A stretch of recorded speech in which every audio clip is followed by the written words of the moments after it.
अस्सलाम वालेकुम हाजरीन, आप तमाम लोगों का खुशामदीद है। चलिए आज हम आपको अपने एक और होनहार तालिब इल्म, एक बहुत ही बेहतरीन जीनियस स्टूडेंट से मिलाते हैं। उसका नाम सदफ गौहर है और वो यहाँ से दूर जंगल में नहीं, नेपाल के बॉर्डर में एक गांव है सिकटी। ये वहाँ के रहने वाले हैं और पिछले 7 सालों से हमारे हॉस्टल में थे और इन्होंने जो है सोशल साइंस ऑप्ट किया है अपने फ्यूचर के लिए। Unlike most of our bright students, ये सोशल साइंस की तरफ गए हैं और इनका अलीगढ़ जामिया मिलिया इस्लामिया में जो है इनका सिलेक्शन भी हो गया है और ये अभी 10th बोर्ड में जो है 85% स्कोर भी किया है। तो सदफ, सबसे पहले तो कॉन्ग्रेचुलेशंस, तुमने जो है एक समझो कि एक पड़ाव तुम्हारा खत्म हुआ। अब स्कूल की जर्नी तुम्हारी खत्म हुई, अब बस 2 साल और एक सीनियर सेकेंडरी स्कूल है, उसके बाद कॉलेज में जाओगे। तो ये स्कूल में का पास होना और अच्छे नंबरों से पास आना और फिर जामिया में सिलेक्शन होना, it is just like a cherry on cake. तो तुम्हारे पेरेंट्स का क्या रिएक्शन है? कैसे वो लोग खुश हैं तुम्हारे रिजल्ट से? क्या उनका क्या रिएक्शन था? तो लोग बहुत खुश हैं मेरे रिजल्ट से। जब पहले दिन जो रिजल्ट देखे तो मतलब I can say about them कि कितना लोग खुश थे, क्योंकि आज से पहले मेरे खानदान में कोई यूनिवर्सिटी में नहीं पढ़े थे। तो it's give them it is just like a dream come true वाला सिचुएशन, राइट? तो इस तरह से तुम जो है अपने खानदान के, you are the first generation who is going to study in a college, in university. ये बहुत बड़ी बात है एक्चुअली में।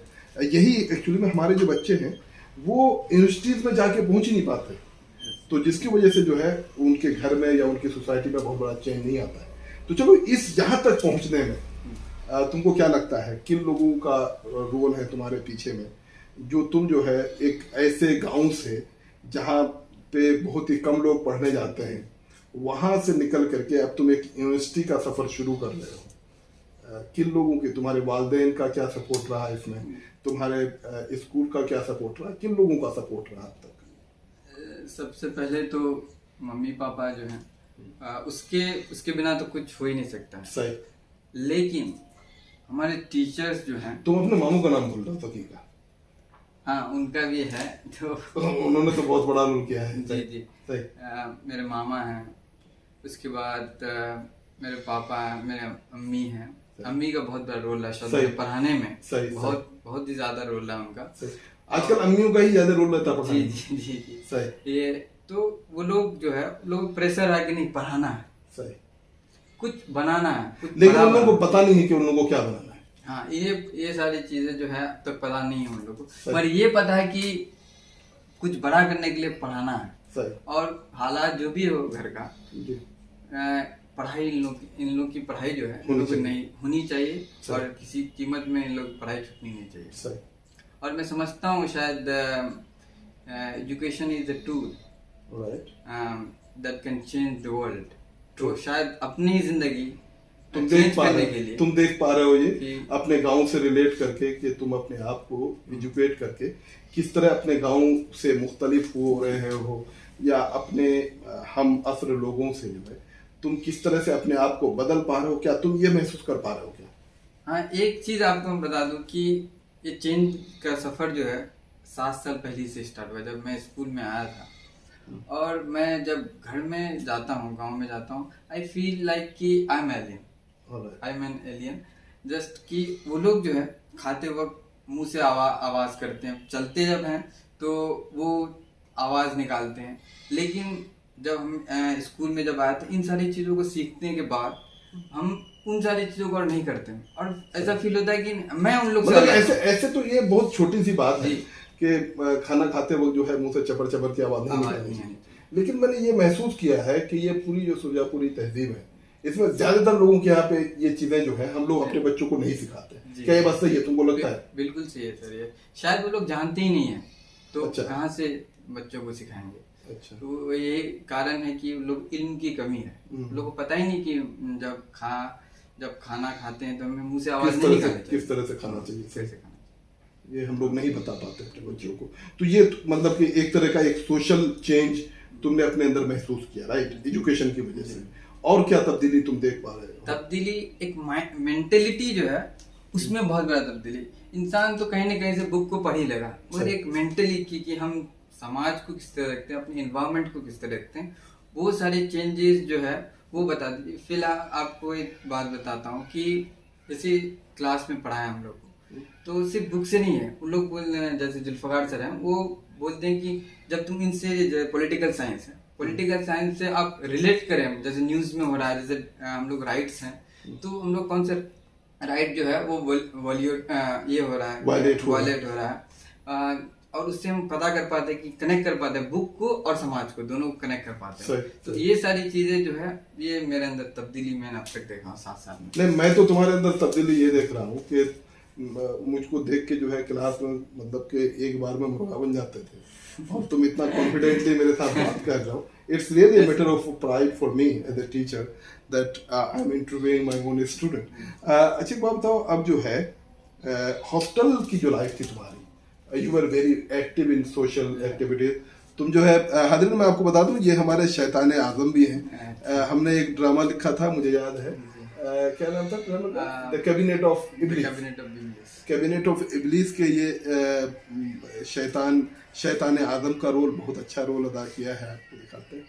तो वो जो कल्चरल एक्टिविटी थी स्कूल की, हॉस्टल की, तुमको क्या लगता है कि तुमको इनकलकेट करने में, तुमको तराशने में वो किस तरह से मदद किया है? वो एक्टिविटी जो है बहुत ज़्यादा ही मेरी ज़िंदगी में काम किया। जिस तरह की, अगर मैं कितना भी पढ़ लूँ, अगर मुझे बोलना नहीं आता, मैं 10 आदमी के सामने कुछ बोल नहीं पाता हूँ, तो ये सारी जो पढ़ाई है वो फिर बर्बाद है। कि मैं जब बोल रहा हूँ तो जो जबान जो है लड़खड़ा रहा है, और क्या था, मैं बोल रहा हूँ तो बोल नहीं पा रहा, आवाज़ निकल नहीं रही है। तो ये सारी चीज़ें जो है स्कूल जो है ऑक्सफोर्ड इंटरनेशनल स्कूल जो हमें सिखाया बचपन से। शायद मैं भी शुरू में आया था तो मैं तो कांप रहा था कि क्या होगा, हम स्टेज में जाएंगे, क्योंकि इससे पहले कभी मौका मिला ही नहीं। तो तुमको स्कूल में जो है पब्लिक स्पीकिंग का जो फन है वो एक तरह से सिखाया गया कि लोगों के सामने में किस तरह से बात करनी चाहिए, राइट? ओके। उसके अलावा जो बात बताओ कि जो एकेडमिक्स है, जो क्लासरूम डिस्कशंस हैं, जो किताबों की नॉलेज है और किताबों से बाहर की जो दुनिया है, हमारे टीचरों की, सब लोगों की ट्रेनिंग इस बात की है कि हम अपने बच्चों को जो किताब में लिखा हुआ है सिर्फ वही नहीं बताएं, बल्कि उससे रिलेटेड दुनिया में क्या कुछ हो रहा है, अपने बच्चों को वो तमाम चीज़ें, वो तमाम इल्म जो है बच्चों को पहुंचाने की कोशिश करें। तो हमारे टीचर्स जो है, हमारा जो पूरा ग्रुप है, वो किस हद तक कामयाब नजर आता है? बहुत हद तक। जैसे मैं अपने अंदर एक चेंज देखा हूँ कि डायरेक्टर सर मोहसिन सर जो हैं, वो पढ़ाते थे हम लोग को, फ्रिक्शन पढ़ाया था। तो वो बोलते थे कि तुम लोग टेबल के पास जाते हो तो तुम लोग देख ले लो, जैसे हम लोग अपने आम भाषा में बोलते हैं कि ले लो, तो उसमें इसमें फ्रिक्शन जो होता है बहुत कम होता है, उस वजह से हम पीछे हम लोग गिर जाते हैं। सर जैसे बोलते हैं आपने, और उनका इंट्रैक्शन इतना ऐसा नहीं कि बहुत ज़्यादा भारी भरकम वर्ड्स में बोलते थे, पिछल जाना, ले लो, मतलब इतना इजी अपनी आम जबान में समझाते हैं, और कहते उस चीज को बाहर की दुनिया से रिलेट कर पाते हैं। जब भी टेबल के पास जाते हैं, देखते हैं सर तुम ये पढ़ाए थे, और हम क्या इसके पास जाएंगे तो गिर सकते हैं। तो ये सारी चीजें जो है शायद किताब से बाहर जो है हमारे बहुत काम आया, और शायद मैं समझता हूँ कि इनका मतलब यही होता है कि आप सिर्फ किताबें नहीं, बाहर की दुनिया को भी देख पा रहे हैं। चलिए, बहुत अच्छा, बहुत अच्छा। अभी जो है तुम्हारे क्लास के ज़्यादातर और बाहर के ज़्यादातर तुम्हारे जानने वाले होंगे जिनके परसेंटेज 70 से ऊपर आता है, तो उनके पेरेंट्स जो है उनको डॉक्टर और इंजीनियर बनाना चाहते हैं। तमाम लोग जो है, तमाम ज़्यादातर बच्चे डॉक्टर और इंजीनियर बनना चाहते हैं, और तुम जो है क्यों डॉक्टर नहीं बनना चाह रहे हो? ये बात आप सर सही बोले हैं कि मैंने देखा कि किसी का भी 70 से ऊपर जाते उनके जो वालिद हैं और उनके वालिदा जो हैं, उनको प्रेशराइज करते हैं कि तुमको डॉक्टर बनना है बेटा। देखो तुम कहता वो डॉक्टर को देख रहे हो 10,000 रुपया महीना कमा रहे, मतलब 10,000 महीना दिन कमाते हैं, सॉरी 50,000 1 लाख, मतलब वो देखते हैं। उन लोगों को रियल इंटरेस्ट नहीं है कि हमको कुछ करना है, वो सिर्फ मेटेरियलिस्टिक जो है उस चीज को कि हम ये पढ़ेंगे तो हमको कहता है 10,000 20,000। मतलब कि क्या कह रहे हो कि वो कुछ मतलब कि पढ़ना, वो पढ़ रहे हैं सिर्फ पैसा कमाने के लिए? मैं तो ये नहीं बोलना चाहता हूँ कि लोग पढ़ रहे हैं, मगर उन लोगों की जो सोच लगी मुझे, ये लगता है मेटेरियलिस्टिक है। ऐसा नहीं कि वो लोग कुछ कर जाएंगे, कुछ इन्वेंशन कर जाएंगे, कुछ कोई डिस्कवरी करेंगे, इस तरह मुझे अब तक नहीं लगा। अच्छा, मतलब कि जो मतलब कि अगर मैं तुम्हारी बात समझ पाया हूँ ये, कि जितने लोग अभी साइंस ले रहे हैं वो किसी बहुत बड़ी सोच नहीं है उनकी कि हमको कुछ रिसर्च करना है, कुछ इन्वेंट करना है, वो सिर्फ इसलिए कि डॉक्टर बनेंगे ज़्यादा से ज़्यादा। ओके, चलो तो पैसा कमाना तो बहुत ज़रूरी है, तो मतलब कि उसमें बुराई क्या है? बुराई इसमें नहीं कि आप पैसा कमा, सिर्फ बुराई इसमें है कि सिर्फ आप पैसा कमाना चाहते हैं। अच्छा, उसके अलावा आपकी कोई सोच नहीं है, आपकी ये सोच नहीं है कि हमें सोसाइटी को अच्छा करना है। सही। तो प्रॉब्लम फिर वहाँ पे आ जाता है कि आप सिर्फ पैसा कमा रहे हैं। तो मतलब कि तुम पैसा नहीं कमाओगे? मैं भी पैसा कमाऊंगा, मगर मेरी सोच जो है सिर्फ पैसा तक महदूद नहीं है, उससे आगे करना चाहता हूँ, समाज को कुछ देना चाहता हूँ। और मैं हमारे स्कूल में सिखाया गया कि हमेशा देने वाला बनो, ऑलवेज बी गिवर। ओके, आप हमेशा देने वाला, आपके पास जब तक इल्म नहीं होगा तो आप कैसे दे सकते हैं? सही। आप जब तक कुछ बड़ा नहीं कीजिएगा तो आप समाज को कैसे दे सकते हैं? एक भिखारी क्या दे सकता है किसी को? सही। तो ये सारी चीजें हैं कि हम अगर पैसा कमा भी लेते हैं बहुत ज्यादा, तो अगर हमारा मेंटेलिटी ये नहीं कि हम गिवर बनना है, तो फिर वो पैसा का कोई फायदा नहीं हो पाएगा, मुझे जहाँ तक लगता है। बहुत बहुत अच्छा सदफ, मतलब कि इतने कॉन्फिडेंस के साथ तुम बात कर रहे हो, ये मेरे लिए सबसे खुशी की बात है। मैं आपको बोलना चाहूँगा कि ये कॉन्फिडेंस शायद आप लोगों की वजह से हमारे अंदर आया है। ये तो नहीं, चलो ये तो हमारा फर्ज है कि तमाम बच्चों को सिखाएं।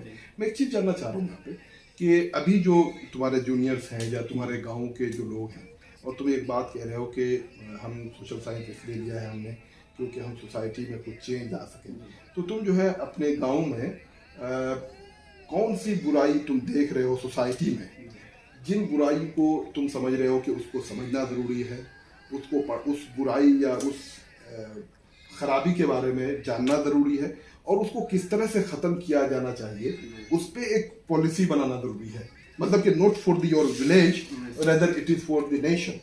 कि अगर तुम अगर पढ़ के जो है तुम एक पॉलिसी मेकर के पोजीशन पे पहुंचो जहाँ पे तुम किसी नेशन के पॉलिसी को इन्फ्लुएंस कर सको, तो तुमको क्या लगता है कौन ऐसी खराबी है जिसको तुम ज़रा सा फिक्स करना चाहोगे? बहुत सारी चीज़ें हैं जो गवर्नमेंट ने अप्लाई तो किया, मगर उस अंदाज से, मतलब उसको अप्लाई करने में इतना पूरा असर नहीं है। वो जैसे एजुकेशन सिस्टम जो है, हाँ, वो इस कदर ख़राब है हमारे यहाँ कि अब जो बच्चा वहाँ से पढ़ रहा है, मतलब वो पढ़ ही नहीं रहा है, वो 10th करते हैं किसी तरह, उसके बाद वो बाहर चले जाते हैं। तो मैं सोचता हूँ कि एजुकेशन पे काम करना बहुत ज़रूरी है। तो तुम्हारे गांव में स्कूल नहीं है? बहुत सारे स्कूल हैं, तो वहाँ पे कितने, अभी तुमको क्या लगता है कि तुम्हारे गांव में कितने बच्चे पढ़ रहे हैं, कितना परसेंटेज क्या होगा, एक रफ डाटा अच्छे से 10th के बाद? 10th के बाद तो मुझे नहीं लगता है कि लगभग मेरे गांव में 1000 बच्चे हैं, उनमें से मुझे जहाँ तक पता है 10-15 बच्चा से ज़्यादा नहीं पढ़ते हैं।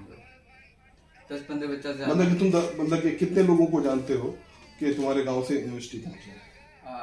1-2, शायद मैं काउंट कर पा रहा हूँ, 5-6 से ज़्यादा नहीं होगा। मतलब पूरे गांव में 5-6 लोगों से ज़्यादा। तो किन यूनिवर्सिटी में पढ़ रहे हैं वो यहाँ पे सिर्फ नाम लिखा करके घर में बैठने वाले यूनिवर्सिटी में पढ़ रहे हैं, या घर में या किसी यूनिवर्सिटी में एडमिशन लेके बाकायदा वो क्लास कर रहे हैं और पढ़ाई कर रहे हैं? शायद कुछ उनमें से लगभग 4-5 तो अच्छी यूनिवर्सिटी में पढ़ रहे हैं। अच्छा। और जो बहुत बड़ा तबका है, वो उनके लिए पढ़ाई का मतलब कि 10 तक पढ़ लिए, उसके बाद कॉलेज का मतलब पढ़ाई नहीं। कॉलेज मतलब कि आप नाम लिखा के आ जाए, उसके बाद एग्जाम देने जाए सिर्फ, और पास करें, डिग्री ले, बस यही है ये फर्क। तो कॉन्ग्रेचुलेशंस कि तुमको जो है एक ऐसे गांव में, बिल्कुल तुम नेपाल के बॉर्डर में हो और कम्युनिकेशन का बुरा हाल है, और तुमने एक बड़ी यूनिवर्सिटी का ख्वाब देखा है। I wish you all the best. तो और एक तो एजुकेशन हो गया है ना, और लोगों की सोच में, चाहे वो जो सोशल इविल्स है, फॉर एग्जाम्पल यहाँ पे तुम देख रहे होगे अभी शादी में जो फजूल खर्ची है, बहुत सारी चीज़ें हैं। क्या तुमने कभी स्कूल से जाने के बाद, अपने क्लासरूम डिस्कशंस के बाद, जब तुम अपने गांव पहुँचे, अपने रिलेटिव्स के यहाँ पहुँचे, तो जिस तरह की तुमको सोशल इवेंट्स देख रही हैं, क्या तुम उसको कहाँ पे हो? तुम जो है स्कूल के डिस्कशंस के बाद क्या तुम्हारा थॉट प्रोसेस वहाँ पे पहुँचा है कि जहाँ पे तुम गांव के कुछ जो प्रैक्टिसेस हैं उन प्रैक्टिसेस को क्रिटिकली देख पाओ?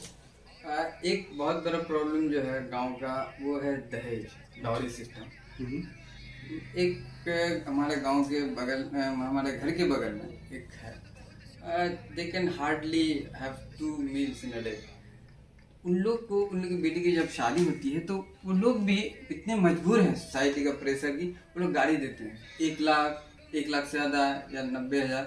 मतलब आप इस बात से समझ सकते हैं कि वो लोग किसी तरह अपना खान पीन कर पा रहे हैं, किसी तरह पहन पा रहे हैं, बट अपनी बेटी की जब शादी हो रही है तो लोग गाड़ी देना पड़ता है, मोटरसाइकिल या और भी कुछ। जो दहेज का ये वाला जो परंपरा है, ये शायद समझते कि हमारे जो सोसाइटी को बहुत पीछे लेके जा रहा है। तो मैं चाहूँगा कि जब तुम बड़े हो जाओ और किसी अच्छे आला मुकाम पे पहुँचो, तो ये जिनकी प्रॉब्लम्स के बारे में तुम बात कर रहे हो, ये प्रॉब्लम्स एक्चुअली ऐसे हैं कि जिसको सिर्फ कानून बना के ठीक नहीं किया जा सकता। इसके लिए जो है सोसाइटी को तैयार होना पड़ेगा, सोसाइटी को एजुकेट करना पड़ेगा, सोसाइटी को इनसे जो सेंसिटिविटी है उसका लेवल बढ़ाना पड़ेगा, राइट? तो उसके बगैर सिर्फ कानून बना देंगे, कानून में तो है कि जहेज नहीं लेना है, लेकिन ये मेंटेलिटी जो है समाज से, इस मेंटेलिटी पे काम करनी चाहिए कि ये सारी अब तो इस तरह मतलब एहसास ही खत्म हो गया कि कोई चीज को हम देखते हैं गलत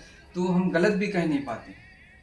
तो ये सारी चीजें हैं कि हम मतलब इतना मर चुके हैं अंदर से कि हम गलत देख रहे हैं तो गलत भी कह नहीं पा रहे हैं। तो इससे ज्यादा क्या हो सकती है? नहीं, मतलब कि मैं नाउम्मीद नहीं। अगर तुम ये देख रहे हो, राइट, कि तुम अगर ये बात कह रहे हो कि हमारे गांव में ये चीज हो रहा है जिससे जो गलत है, तो मैं बिल्कुल कतई नाउम्मीद नहीं हूँ। और मुझे लगता है कि हम जो है इंशाल्लाह आने वाले दिनों में तुम्हारी तरह और बच्चे तैयार करेंगे। बिल्कुल सर, आप लोग शायद ये काम जो कर रहे हैं, शायद आज मैं इतना चेंज हुआ हूँ, मैं मेंटेलिटी में इतना चेंज है, शायद मैं समझता हूँ कि मैं स्कूल का बहुत बड़ा हाथ है, हर एक टीचर का, और यहाँ के जो इन्वायरमेंट है, माइंडसेट जो बनाने की कोशिश कर रहे हैं आप लोग कि इस तरह है, इस तरह समाज में ये बुराइयां, हमें तो पहले पता भी नहीं था कि ये बुराइयां हैं।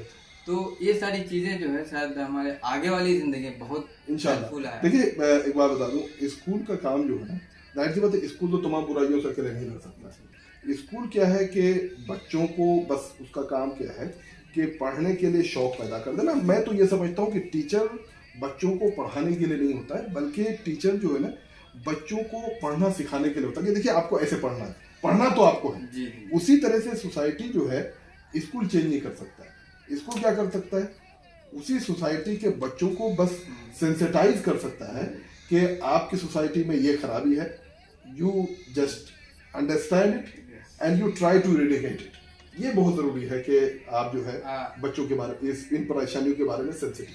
हाँ, क्या कह रहे थे सर? हम इस चीज को मैं बता रहा हूँ, ये जो आप अब बोले, ये एक्सपेरिमेंट मैं अपने अंदर खुद देखा हूँ। कि जब मैं मैट्रिकुलेशन का एग्जाम दे के, बहुत कोई बच्चे क्या है कि कोचिंग ज्वाइन किए हैं, तो मैं कोचिंग नहीं ज्वाइन किया। मुझे पता था कि हमारे जो टीचर हैं हमें बताया कि self study is the best study. तो बेटा आपको कहीं भी चले जाए, आप कैम्ब्रिज ही क्यों नहीं चले जाए, आपको पढ़ना तो खुद पड़ेगा। तो मैं क्यों अपना इतना पैसा जब बर्बाद करूं, पढ़ना तो मुझे ही है। और ये मेंटेलिटी की वजह से शायद जिनका कोचिंग में पढ़ते थे उनका नहीं हो पाया, मेरा हो गया। तो शायद आप लोग की बहुत बड़ी देन है हमारे लिए। बिल्कुल, हम लोग जो है अपने बच्चों को भी बार बार कहते हैं कि आप गलती करके आए वो अच्छा है, इससे कि एक ट्यूटर आपको सही करके दे, राइट? ये बहुत जरूरी है कि जब तक आप सेल्फ स्टडी नहीं करेंगे, अपनी किताबों को अपने से नहीं पढ़ेंगे और अपने अंदर वो जिज्ञासा डेवलप नहीं करेंगे, तब तक जाहिर सी बात है कोई टीचर आपको नहीं पढ़ा सकता है। तो सदफ, बहुत बहुत शुक्रिया। अपने जूनियर्स को क्या मैसेज दोगे? यही मैसेज देना चाहता हूँ कि आपको जिंदगी में कहीं पे हो, कोई भी प्रॉब्लम, ऐसा नहीं कि आपके टीचर्स हर चीज आपको करके देंगे। आप अपने आपको मतलब प्रॉब्लम सॉल्विंग जो है, प्रॉब्लम को सॉल्व कैसे किया था, उन सारी चीज़ों का मतलब अपने अंदर डेवलप करें। और शायद मैं समझता हूँ कि हमारा स्कूल जो है ये चीज़ों को करवाने में बहुत बड़ा मतलब काम उस पर काम कर रहे हैं। और बहुत सारे बच्चे जैसे अबूकर, उमर जो हैं, और मनम जो है वो इन सारी चीज़ों को समझते हैं और वो लोग भी बहुत अच्छा स्कोर किए हैं।